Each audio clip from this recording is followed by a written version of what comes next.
It was 7:43 a.m. The golden sunlight spilled across the glass walls of Walton Corp's top floor, catching the dust motes dancing in the air. For the first time in his life, Walton Hale, a man once celebrated as the genius of global finance, sat still, his pen trembling above a document that would officially declare him bankrupt.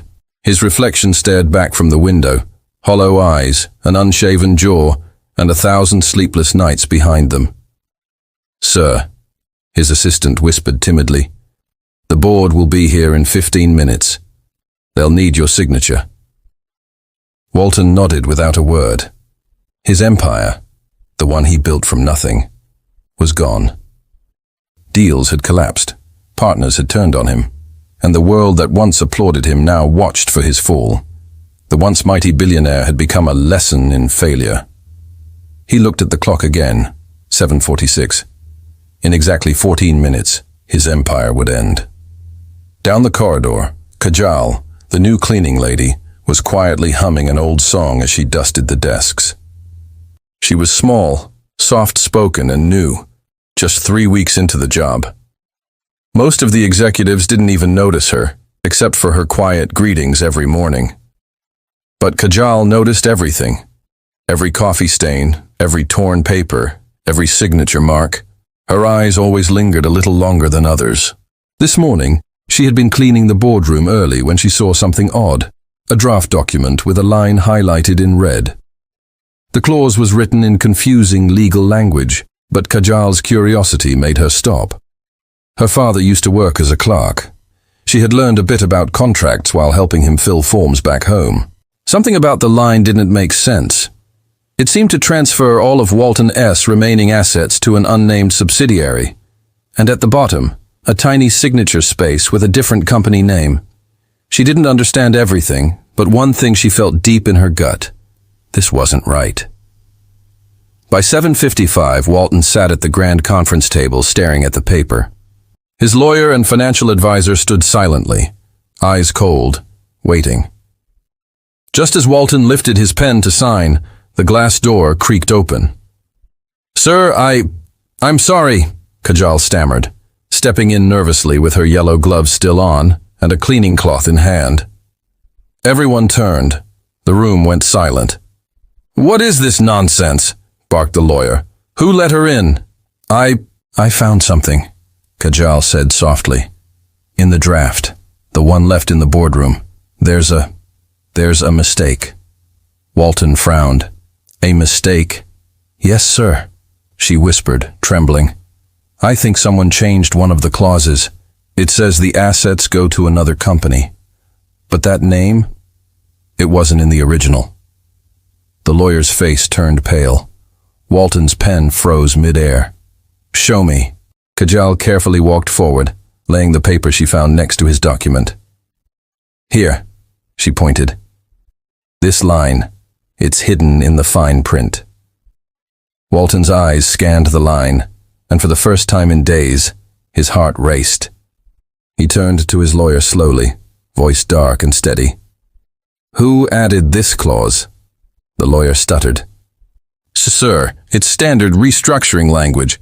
Don't lie to me," Walton snapped, slamming the pen on the table. "You thought I wouldn't notice." Kajal stepped back, clutching her gloves.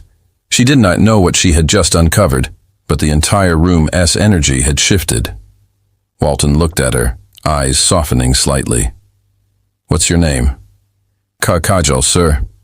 "I'm sorry if I did wrong." He shook his head. "You did something right, something that just saved me." The lawyer's face went white as Walton stood, fury and relief mixing in his chest. At 7:59 a.m., 1 minute before the end of his empire, a cleaning lady had just rewritten his fate. For a few seconds, the silence in the boardroom felt heavier than the entire skyline outside. Walton's hand was still trembling, but now not from despair, from realization. He wasn't ruined. He was betrayed. The lawyer, a man named Richard Cole, had been with him for 8 years.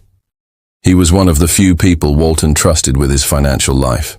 Yet, as he compared the documents Kajal had brought, his chest burned with anger. How long has this been in the contract? Walton asked, his voice cold but controlled. Richard stuttered. Sir, it must have been an early draft. Maybe a clerical mistake. Walton slammed the table so hard that the pen rolled across the polished surface. Clerical mistake? This clause transfers every remaining asset, including the real estate holdings, into your own shell company, Richard. The assistant gasped. Kajal froze. Richard's lips trembled, but words refused to come. Walton's voice dropped low, dangerous. Security, escort him out. Now. 2 guards stepped in, taking Richard by the arms. He didn't resist, just muttered something under his breath as he was dragged out. When the door closed, Walton turned toward Kajal. The fury left his face, replaced by something she didn't expect. Gratitude. He sighed deeply and leaned against the table. You have no idea what you just did, Kajal. She looked down, nervous. I saw something strange. I didn't mean to interfere. Walton smiled faintly, a tired but genuine smile. Interfere? You just saved a company worth billions from being stolen. Kajal blinked. I did?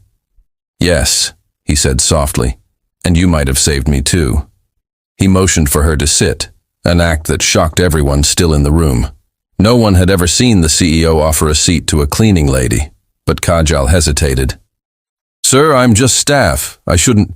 He gestured firmly. Sit.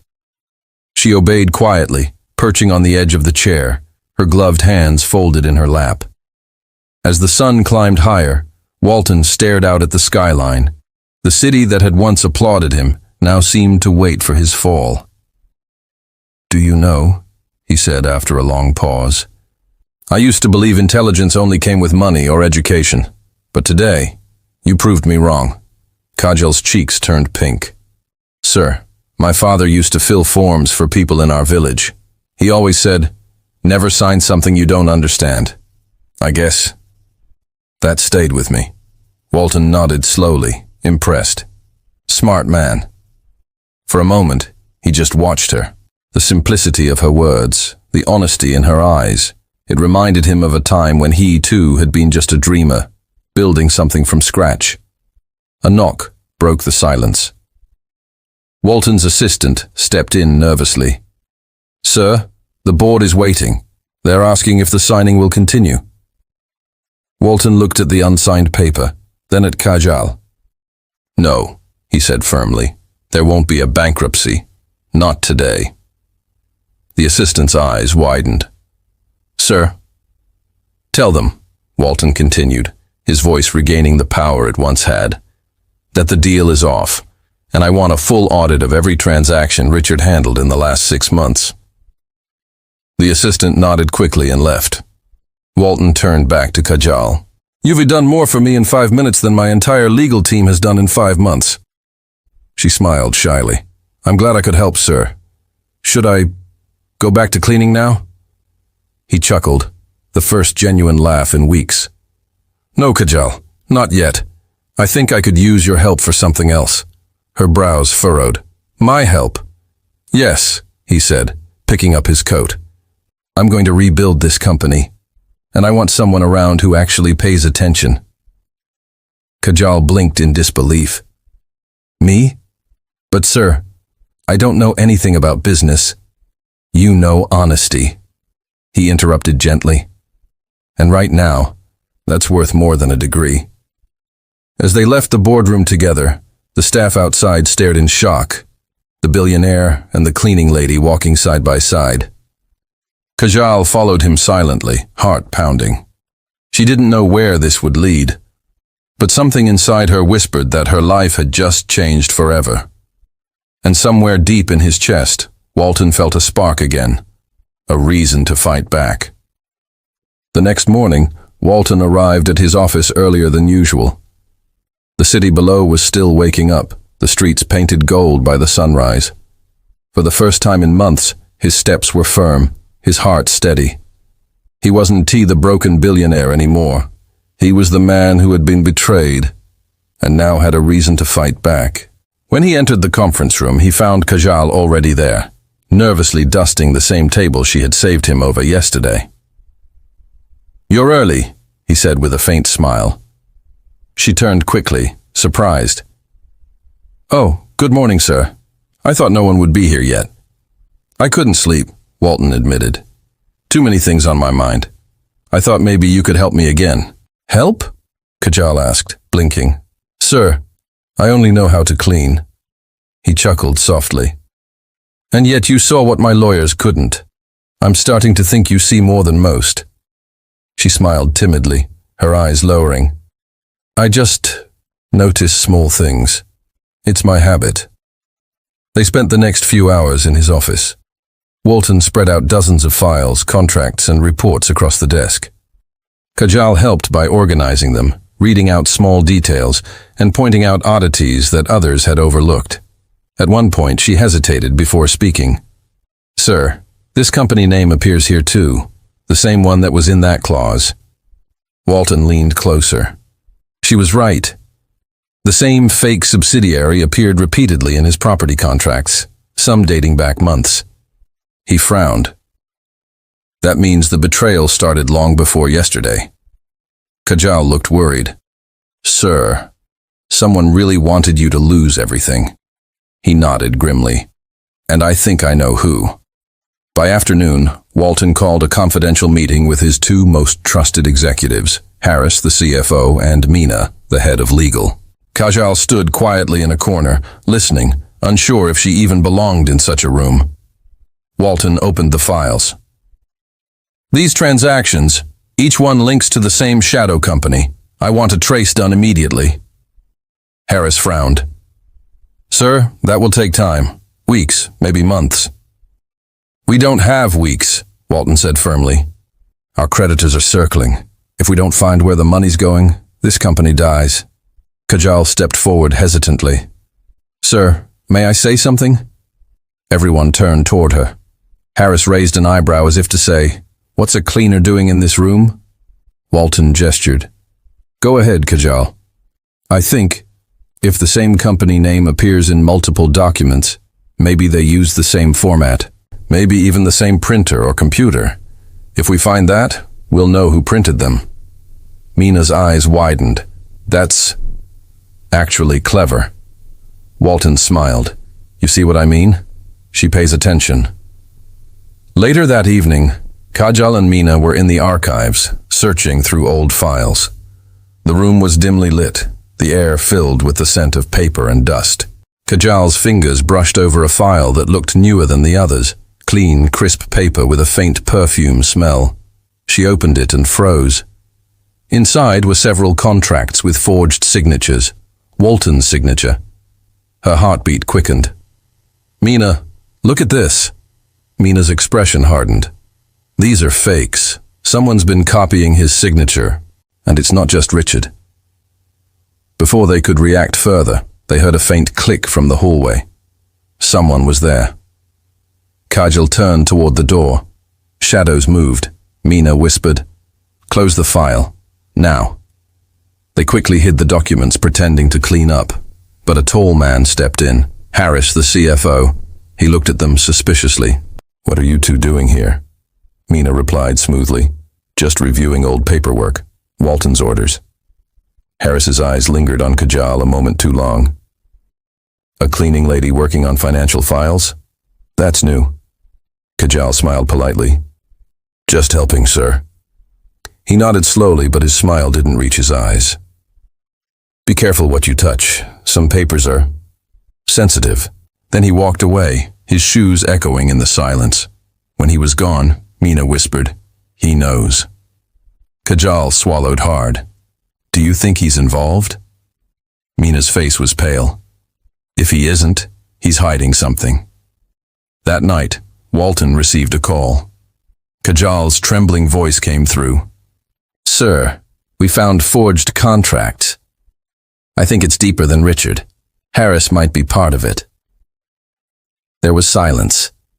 Then Walton's calm but dangerous voice replied, "Good work, Kajal. Don't tell anyone else.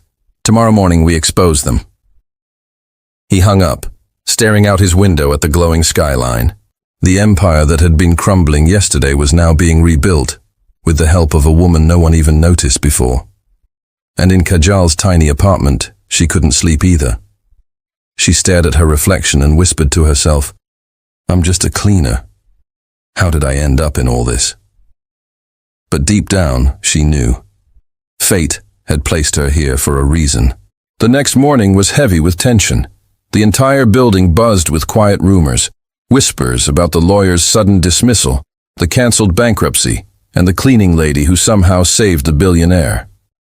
Kajal could feel the eyes on her as she entered the office. People who had ignored her for weeks now stared, some curious, others mocking. But she kept her head down and went straight to the top floor, where Walton had asked to see her. When she stepped inside, he was sitting by the window, suit jacket off, his sleeves rolled up, his face tired but alive again. "Morning, Kajal," he said without turning. "Good morning, sir."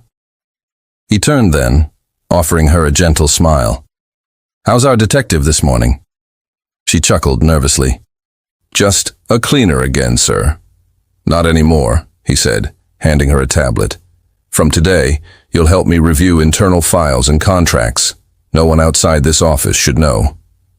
Her eyes widened. "Sir, I don't even have experience." "You have honesty," he said, cutting her off. "And that's rarer than experience."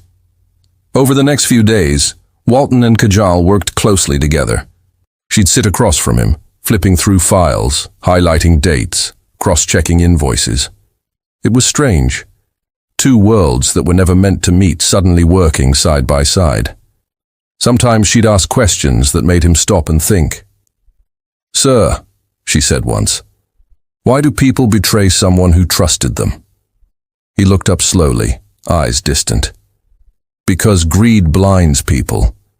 And because when you rise too high, you stop seeing who's climbing with knives behind you." Her heart ached for him.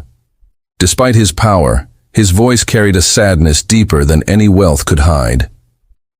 That afternoon, she found a framed photograph on his desk, a woman and a little boy smiling by a beach. Kajal froze. "Your family?" He nodded, eyes soft. "My wife and my son. They left 2 years ago. I was so consumed by work I didn't see what I was losing. My wife couldn't take it anymore." "I'm sorry," Kajal whispered. Walton looked at her with a faint smile. "I lost my family, my peace, and almost my company. Maybe this is life's way of teaching me humility." Later that evening, when Kajal was leaving, she stepped into the dimly lit hallway and froze. Harris, the CFO, was standing there, his eyes cold, a fake smile on his lips. "Working late, Kajal?" She swallowed. "Just finishing up, sir." He stepped closer, lowering his voice. "I hear you've been very close with Mr. Walton lately, looking through files that don't concern you." Kajal gripped her bag. "Sir, I only do what Mr. Walton asks."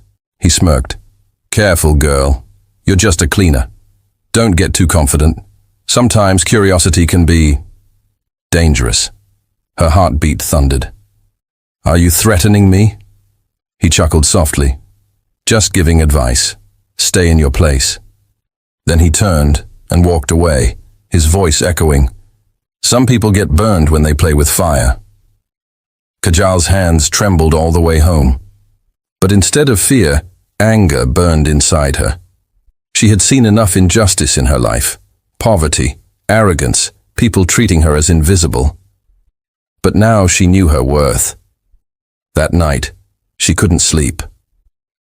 She wrote down every suspicious file name she remembered, every transaction she had seen, and sent a message to Walton.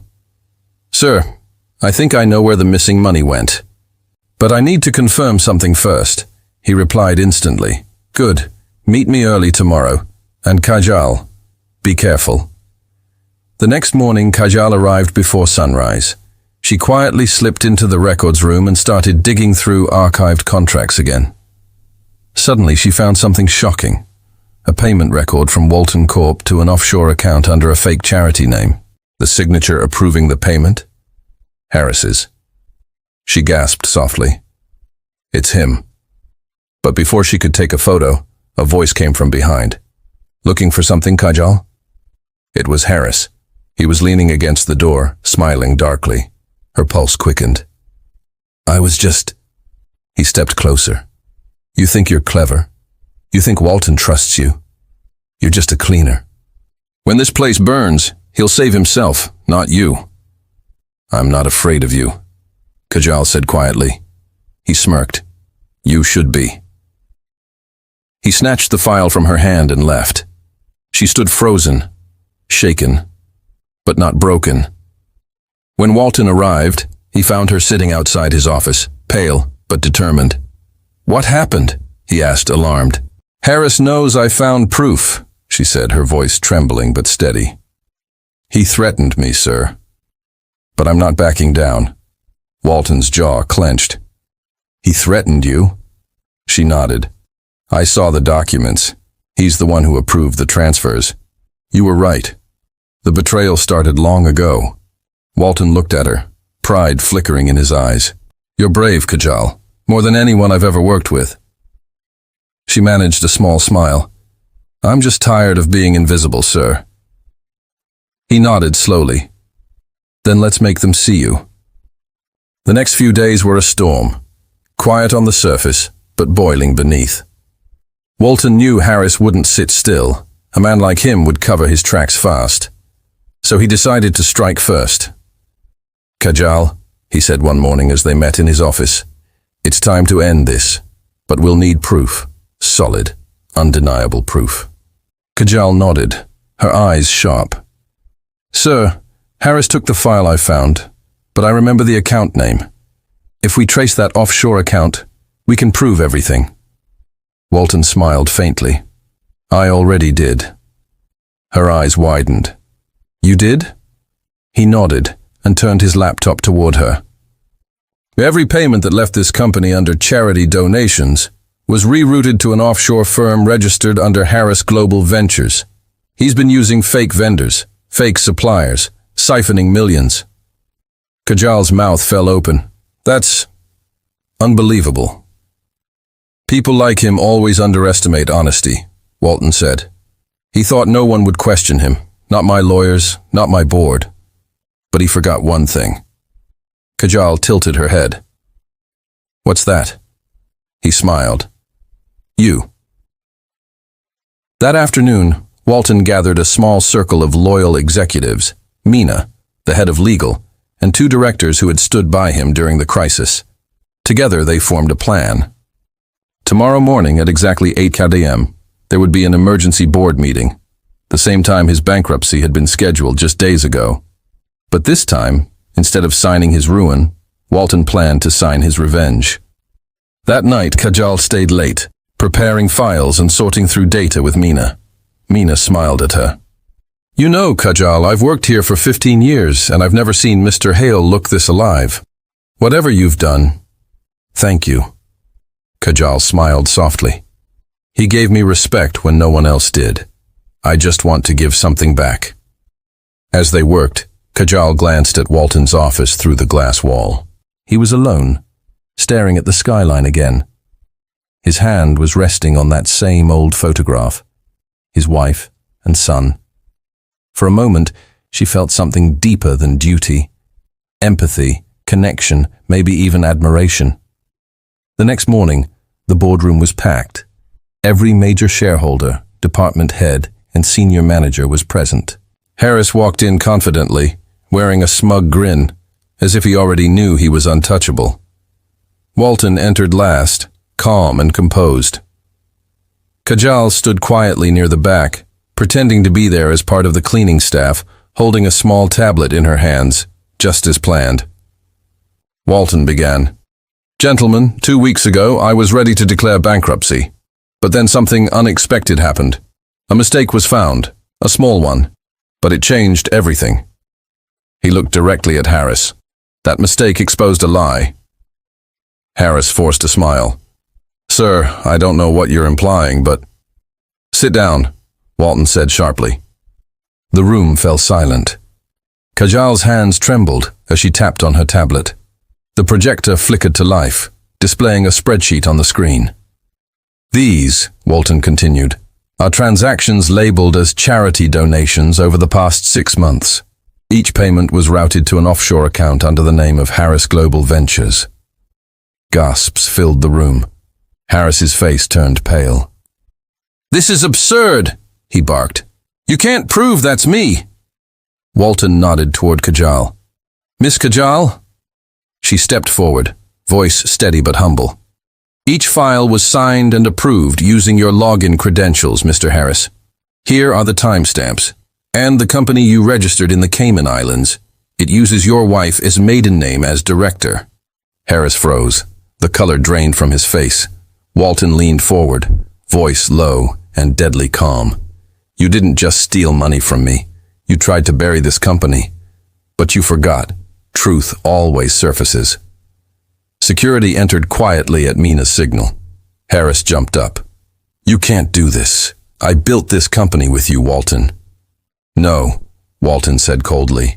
"You built your fortune from mine. You're done here." As the guards let him out, his voice echoed, furious and broken. "You'll regret this. You think you've won, but you're finished too." The doors shut. Silence. Then, slow applause broke from the board. One by one, members stood, clapping for Walton, and for the quiet young woman standing beside him, her eyes shining with tears she tried to hide. After the meeting, Walton turned to Kajal, his voice soft. "You were incredible. You didn't just save the company. You saved me." Kajal smiled faintly. "I only did what was right, sir." He looked at her for a long moment. "Still, it feels like I owe you everything." She shook her head. "You don't owe me anything, sir. You just needed someone to remind you who you really are." That evening, Walton made a public announcement. Walton Corp was back. The media storm that followed painted Kajal as the woman who saved a billionaire. But Kajal didn't want fame. She quietly went back to her small apartment, her hands still smelling faintly of cleaning spray, her heart full of something she hadn't felt in years: purpose. When Walton reached the boardroom that morning, everything was exactly as it had been the day before. Same papers, same table, same faces. But something was different about him. His shoulders weren't hunched in defeat anymore. His eyes weren't dim. The director stared in silence as he entered, Kajal walking behind him quietly, clutching a single folder to her chest. "Gentlemen," Walton began, his voice calm, "I know you expected to see me sign away everything today. But before we do that, let's review the numbers one more time." The CFO frowned. "We've already been through this, sir." Walton gestured to Kajal. "Yes, and she found something all of us missed." A murmur spread through the room. Kajal stepped forward nervously, placing the folder on the table. "I'm sorry if I'm speaking out of place," she said softly, "but the figures on page 14 were mismatched. You're not losing money. You're owed it." The lawyers leaned in. Within minutes, the truth became impossible to ignore. The auditing company had used an outdated subsidiary file, and in reality, one of Walton's core projects had been profitable for months. Walton's competitors' faces paled. One of them stammered, "That can't be—" Walton interrupted. "It is. And you tried to buy my company based on false data. Kajal found it, not you." The CFO's jaw tightened. "Sir, this changes everything. You're not bankrupt." Walton smiled faintly. "No, I never was." He turned to Kajal, his voice steady but filled with emotion. "You saved more than a company today. You saved the people behind it, their jobs, their families. You saved me from giving up." Kajal lowered her eyes, whispering, "Anyone would have done the same, sir." But Walton shook his head. "No, only someone who actually cared." That afternoon, Walton called a press conference. Cameras flashed, microphones pointed, and the world watched as he stood beside Kajal, announcing the revival of his company and the exposure of the fraud that nearly destroyed it. When the reporters asked about the woman beside him, Walton said proudly, "She's the reason I'm standing here today." Kajal reminded me that real success isn't a T built by billionaires. It's S built by honest people who still believe in doing the right thing. The applause was deafening. Kajal tried to hide behind him, embarrassed, but Walton placed his hand on her shoulder gently. Weeks later, Kajal received an envelope at her small apartment. Inside was a letter from Walton. Dear Kajal, I've been searching for someone to help me rebuild this company, not just financially but morally. If you'll accept, I'd like you to head our new integrity department. It's yours to shape. We start next Monday. Tears filled her eyes.